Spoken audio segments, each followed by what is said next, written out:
Now first, there are two big stories of the day, and they are that Labor's IR bill is going to pass the Senate and Daniel Andrews has secured a third term as Victorian Premier. We'll get to Mr Andrews in a minute, but this IR bill will be an absolute disaster for the economy and workforce. Workplace Relations Minister Tony Burke struck a deal with Independent Senator David Pocock overnight that will ensure the bill passes, which will force businesses to engage in multi-employer bargaining.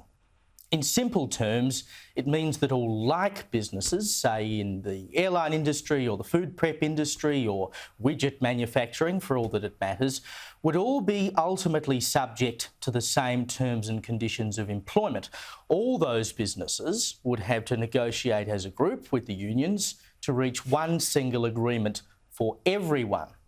Now, apart from the fact this will basically stop competition within industries that would naturally drive up wages because one employer offers better terms and conditions than another, it means that smaller or low-cost businesses will face higher wage bills and higher operating costs. So they have to work out how to make up that money, and there are only two ways to do it. You either jack up the price of whatever product you're selling, which means you and I have to pay for it, or you cut jobs and put people out of work. In the original draft of the bill, businesses with 15 or fewer employees would have been exempted from multi-employer bargaining. Pocock has negotiated this to 20. Big deal, really. I mean, the government's definition of a small business is one that has fewer than 20 staff. But a business that has 20 or 30 staff would hardly qualify as big either. And medium-sized businesses, which are defined as having between 20 and 199 staff, make up nearly a quarter of the country's employment. It would be a disaster for businesses that are already having a tough time through inflation and the like. And this is what Australian Industry Group boss Innes Willox has to say. The fact is that there's nothing in here that is going to improve productivity, which is going to be the hallmark of sustained wage growth and jobs growth and investment.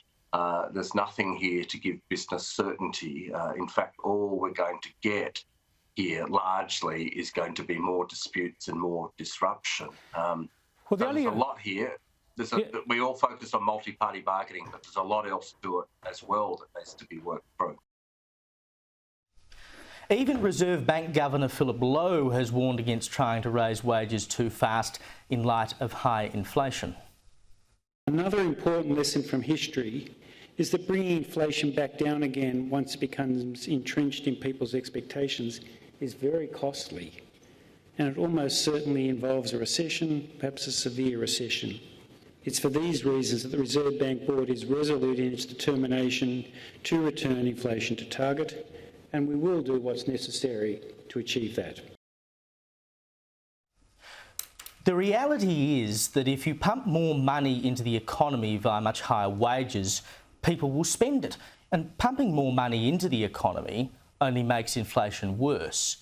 You end up on this merry-go-round of saying, well, I need a pay rise because the cost of living is going up and inflation is going up. So you get the pay rise, but then that pay rise causes the cost of living and inflation to go up even further, which means you need another pay rise and so on and so forth. Simply handing people money and spending more money is not the answer to the rising cost of living. The federal government is trying to shoehorn this legislation through before Christmas because it knows it doesn't stand up to the sniff test. They're planning to bring Parliament back on Saturday in order to force this through. What it's really about is paying off the unions, which of course are the paymasters of the Labor Party. Union membership in the private sector is now something like 11%. It's minuscule compared to the power the unions had in the 70s and 80s. And bringing back multi-employer bargaining is an attempt to give some power back to the unions, which for them hopefully means more membership, which then means more money for the Labor Party. They will claim that this will increase wages, and sure, it may increase wages for some people, but ultimately it will cost jobs, it will kill businesses, and it will have the economy worse off. The economy works best when employers and employees work together. This aims to turn the tables far more in favour of employees, or at least the ones who are left after the ones they can't afford to pay anymore get sacked. Don't forget, If it weren't for businesses, there wouldn't be employment. No wonder they're trying to rush this through.